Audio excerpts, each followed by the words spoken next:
Hello everyone, नमस्कार, जय Hind, welcome to my पाठशाला। दोस्तों, मेरा नाम है अनुराग शर्मा और आज का ये वीडियो बहुत बहुत बहुत इंपॉर्टेंट होने वाला है। आज की इस वीडियो में मैं आप लोगों को बताऊंगा कि कैसे मैंने अपना स्कोर बढ़ा करके एग्जाम में 200 तक लाया।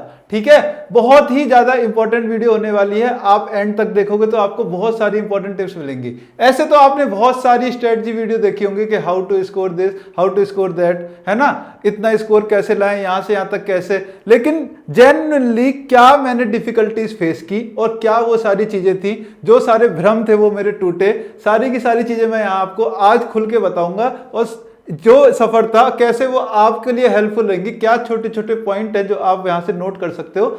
अगर एंड तक देखोगे तो बहुत हेल्प मिलने वाली है आपको आपकी प्रिपरेशन में। अगर आप एसएससी एग्जाम की प्रिपरेशन कर रहे हो या आगे किसी और एग्जाम के लिए आप टारगेट कर रहे हो, गवर्नमेंट एग्जाम के थ्रू आप जॉब लेना चाहते हो, तो शुरू करेंगे आज की video. How I scored in maths 200 out of 200 and 244.44 मेरा नॉर्मलाइज स्कोर हुआ था। ठीक है, स्कोर कार्ड में अपने आप लोगों को दिखाऊंगा। यहाँ अगर मेरा स्कोर कार्ड देखोगे तो आप मैथ में यहां देखोगे कि मैथ में मेरा स्कोर था 200 में से 200 और यहां पर ये नॉर्मलाइज होकर हो गया था 244.44 और इंग्लिश में भी मेरा स्कोर था 193.75 जो नॉर्मलाइज होकर हो गया था 196.08।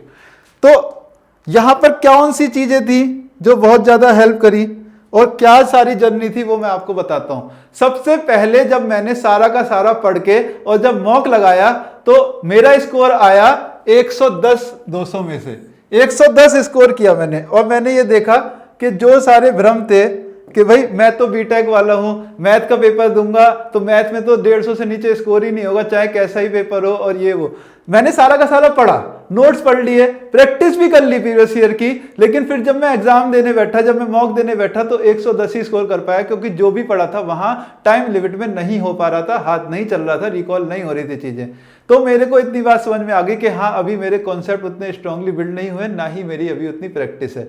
ठीक है, तो मैंने क्या चीज करना स्टार्ट किया, मैंने एक साइकिल स्टार्ट कर दी। मैंने नोट्स को अपने रिवाइज करना स्टार्ट किया, नोट्स से फिर प्रीवियस ईयर क्वेश्चन मैंने प्रैक्टिस किया और फिर मैंने मॉक दिया और फिर ये साइकिल दोबारा चलाई, है ना। फिर नोट्स रिवाइज किया, फिर प्रीवियस ईयर क्वेश्चन प्रैक्टिस किया, फिर मॉक दिया। ऐसा क्यों करना पड़ रहा था? क्योंकि मैंने ये देखा कि जो चैप्टर मैंने अभी कर रहा हूं, ये सबके साथ होता है प्रॉब्लम कि जो चैप्टर आपने अभी किए हैं उसके तो 2-4 क्वेश्चन बिल्कुल अच्छे से हो रहे हैं, लेकिन जो पीछे किया था वो बिल्कुल नहीं हो पा रहा है ना। ये सबके साथ होती है चीजें। आप भी ये जो है क्या नाम है नोटिस कर रहे होगे अपनी तैयारी में कि जो अभी किया है वो तो हो रहा है, पीछे का सब गायब होता जा रहा है। ये मेरे साथ भी हो रहा था। तो मैंने यही साइकिल स्टार्ट कर दी कि मैंने फिर नोट्स रिवाइज करने, फिर प्रीवियस ईयर क्वेश्चन प्रैक्टिस करने, फिर मॉक्स देने। ये मैं करता रहा।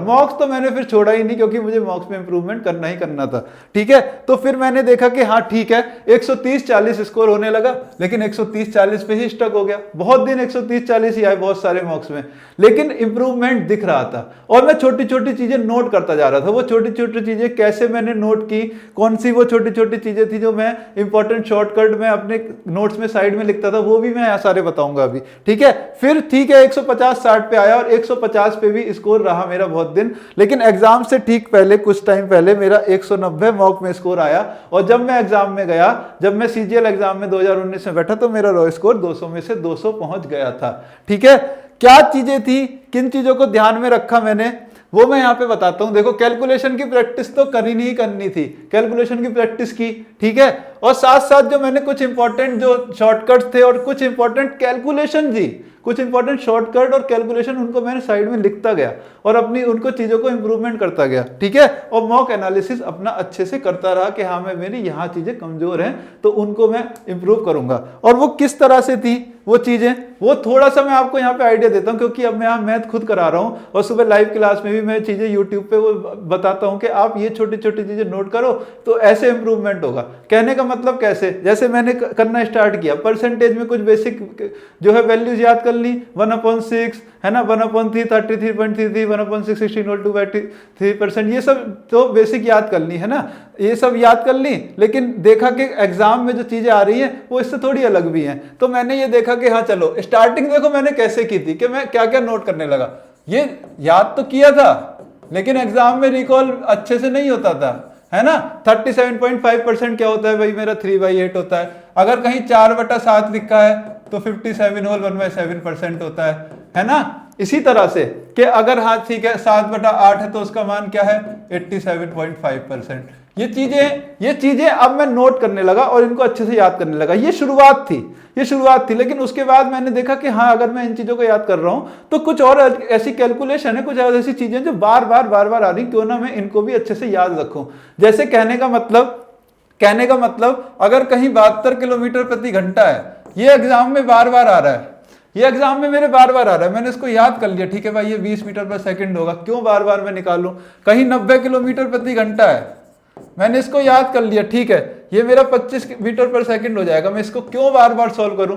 ये चीजें अब मैं लिखने लगा साइड में और याद करने लगा मैं इनको, ये याद होने लगी क्योंकि मॉक में बार बार आ ही रही थी, ठीक है। जैसे कि आप जानते हो कि 10% का कंपाउंड इंटरेस्ट है, तो वो 3 साल के लिए इफेक्टिव रेट क्या हो जाएगा 33.1%, ठीक है। मैंने 4 के लिए भी फिर उसको याद किया 46.41%, है ना। और फिर मैंने देखा कि ठीक है चलो 5% के लिए भी 3 साल का याद रखते हैं यार, ये भी काम आ रहा है ना, 15.7625%। अब ये चीजें मुझे धीरे धीरे बिल्कुल रटने लगी, बिल्कुल याद होने लगी। फिर मैंने एडवांस में भी इन चीजों को अप्लाई करने की कोशिश की। जैसे कि किसी सर्कल की रेडियस अगर 7 है तो उसका एरिया है 154 सेंटीमीटर स्क्वायर, है ना। अगर उसकी रेडियस 14 है तो एरिया है 616 सेंटीमीटर स्क्वायर। ये मैंने चीजें फिर इस तरह से याद करनी स्टार्ट कर दी, है ना। अलजेब्रा में अगर आप देखोगे तो x + 1/x अगर 5 है तो x³ + 1/x³ सीधे याद करना मैंने। अब इन चीजों में मैंने सीधे काम करना स्टार्ट कर दिया था, ठीक है, वो मेरा 110। ऐसे ही x - 1/x अगर 5 है तो x³ - 1/x³ मेरा क्या हो जाता है, मुझे पता है क्या 140। ये मैंने याद करने स्टार्ट किए, उनको साइड में लिख के, ये मुझे अपने आप याद होने लगे। मैंने एफर्ट नहीं किया याद करने का, लेकिन जब एग्जाम में आ रहे हैं बार बार तो ऐसी छोटी छोटी चीजें सब मुझे याद होने लगी खुद, क्योंकि मैं साइड में उन्हें लिखता रहा। और फिर नोट्स किए, फिर मैंने प्रीवियस ईयर प्रैक्टिस किए, फिर मॉक दिए। ये जो साइकिल चलती रही और मैंने एक मतलब कि सफिशिएंट अमाउंट ऑफ मॉक जब दे दिए तो मेरा इंप्रूवमेंट बिल्कुल दिखने लग गया था मॉक के अंदर। अगर आप भी ये चीजें साइड में ऐसे छोटी छोटी चीजें नोट करोगे, ये तो एक मतलब कि ये तो एक बहुत ही ज्यादा बेसिक चीजें हैं, और इनसे और भी ज्यादा चीजें फिर मैं धीरे धीरे नोट करता रहा। जैसे कि आपको पता होगा tan थीटा + cot थीटा होता है। अगर मैं ट्रिग्नोमेट्री की बात करूं तो ये होता है sec थीटा × cosec थीटा। इसको मैंने पहले नहीं किया था, अच्छे से ध्यान नहीं दिया था, लेकिन एग्जाम में इतना ज्यादा यूज हो रही है ये चीज, मैंने ये देखा तो इसको मैंने खूब ज्यादा अपना जो है प्रैक्टिस में ले आया। तो इस तरह से धीरे धीरे इंप्रूव होते हुए, इन छोटी छोटी चीजों पे ध्यान देते हुए, कैलकुलेशंस पे भी ध्यान देते हुए मैं आगे बढ़ा और वहां पर स्कोर मेरा इंप्रूव होने लगा। और मुझे लगता है कि अगर आप ऐसे ही चीजों को करोगे, ऐसे ही धीरे धीरे करोगे, तो मैथ में आप 50 आउट ऑफ 50 प्री में, और सीजीएल की बात करूं तो 90 आउट ऑफ 90 पक्का ले आओगे। यही तरीके होते हैं, स्टेप बाय स्टेप ही होता है, ठीक है। तो जब मैंने देखा कि हाँ मेरे 110-20 ही आ रहे हैं, तो सारा का सारा जो वो था कि हम तो चलो बीटेक वाले हम तो ऐसे ही उड़ा देंगे, वो सब तो उड़ गया, है ना। और फिर मैं रियलिटी में आकर के प्रैक्टिस की, जितनी ज्यादा प्रैक्टिस करता रहा, जितना इन छोटी छोटी चीजों पे ध्यान दिया, बहुत बेनिफिट होने लगा, ठीक है। तो मैं आप लोगों से ये भी कहूंगा कि आप कंसिस्टेंट रहो, ठीक है। परसेवरेंस इज द की, आप जो है अपना परसेवरेंस बना के रखो, आखिर तक जरूर इंप्रूवमेंट आपका होगा, ठीक है। यही मैं आप लोगों से कहना चाहता हूं, यही मैं सारी की सारी जेन्युइनली मैं आपसे शेयर करना चाहता था कि हाँ भाई मैंने ये चीजें की और यहां से इंप्रूवमेंट मुझे देखने को मिला है। और अभी भी जो मैं मैथ में लाइव क्लास कराता हूँ सुबह 10 बजे हमारी रहती है, जितने भी मैंने मॉक कराए हैं, जितने भी मैंने प्रीवियस ईयर क्वेश्चन की सारी प्रैक्टिस सेट कराए सिलेक्शन पोस्ट के लिए, या फिर जो सीपीओ और सारे हमारे एसएससी एग्जाम्स आने वाले हैं, वहां भी मैं इन चीजों पर फोकस करता हूँ कि ये छोटी छोटी चीजें अगर आप याद रखोगे